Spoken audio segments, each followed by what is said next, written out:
My country, right or wrong? I'm not sure that that's a healthy definition of patriotism. Right or wrong matters. God judges nations based upon right and wrong, good and evil. Let me read to you a couple of excerpts from Putin's speech that he gave after the Crimean vote. But before I do, let me say this. It has been appalling to me, and I mean appalling, to see how little honorable coverage has come out of Putin's speech, the arguments that the Russians are making. It's bizarre. I had to look for hours, it felt like hours, just to find a translation of Putin's speech. The New York Times put a link to the video of his speech after Crimea seceded, and they didn't give a translation. I mean, these are supposed to be journalists that actually covered the news. Instead, they parrot the State Department line that this is a violation of international law, that they didn't have a free election. I'm not sure what planet they're on. Okay? There was an election, people. And Iraq had an election while occupied by U.S. forces. Afghanistan had an election while occupied by U.S. forces. So I just don't get it. I really don't. And let me read this to you. Let me read something that Putin said. He said, "Our Western partners, headed by the United States, prefer not to be guided by international law in their practical policies, but by the rule of the gun. They have come to believe in their exceptionalism and their sense of being the chosen ones, that they can decide the destinies of the world, that it is only them who can be right."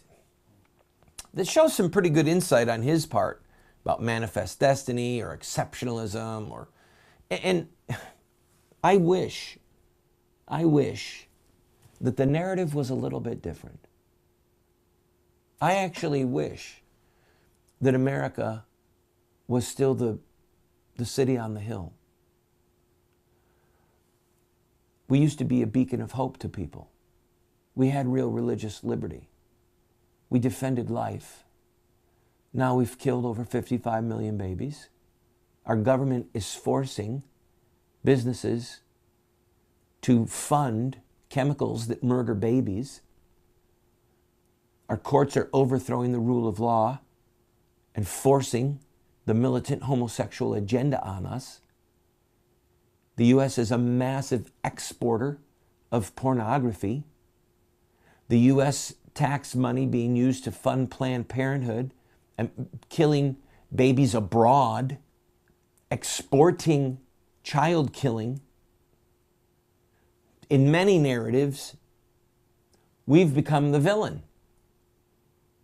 And when it comes to Islam, our foreign policy borders on insanity.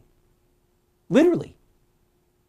Not wanting to just say this is the historical reality, that Islam is a de facto, not just a religion, but a military blueprint for the subjugation of the earth.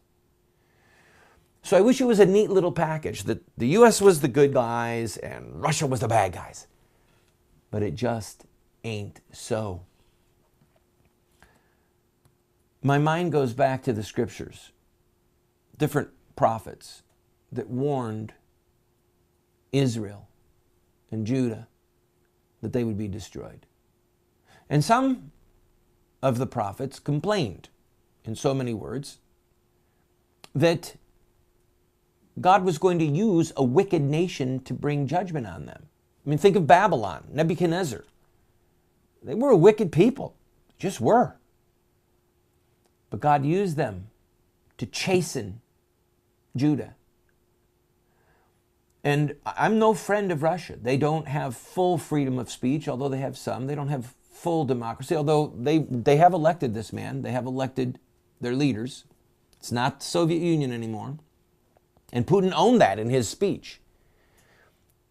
That this is, people were elected here. We are elected leaders just like the West has them. Russia kills their babies like America kills her babies. Russia has fought hard against Islamic terrorism and has had a lot more Islamic terrorist attacks on their own soil than we have had on ours. And Russia won't allow the militant homosexuals to recruit kids into their lifestyle. It's messy, people. And the concept, my nation, right or wrong, this is our nation, and we should defend America. But when America is not correct, we have to have the integrity and the courage to say so. Not be just blind lemmings that fly the flag and say no matter what, we're right. No, because there's a God in heaven. He sees, He hears, He judges men and nations. God have mercy on us. This is the voice of resistance.